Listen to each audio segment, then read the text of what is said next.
Thank you for watching this week's episode of our Thirukkural series. We hope you found this chapter's verses and explanations insightful and inspiring.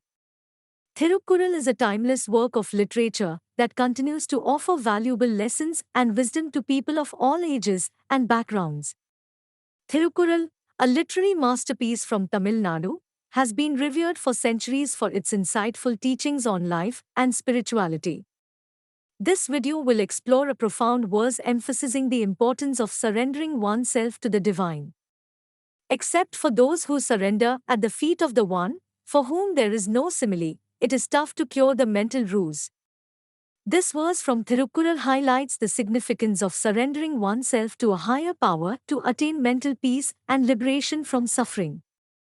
Thirukkural reminds us that the human mind is prone to various mental ruse, such as anxiety, fear, and stress, which can be challenging to overcome without seeking the refuge of the divine.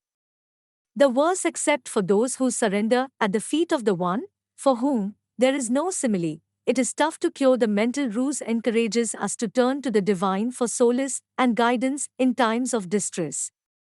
By surrendering ourselves to the divine, we can let go of our ego and connect with a higher consciousness that transcends our struggles and limitations. In conclusion, Thirukkural teaches us that surrendering oneself to the divine is essential to spiritual growth and mental well-being. Let us all strive to cultivate a sense of surrender and humility and use it to transcend our mental ruse and find inner peace. Don't forget to like this video and subscribe to our channel for more Thirukkural content. Join us next week as we explore another chapter and continue to uncover the beautiful and inspiring teachings of Thirukkural.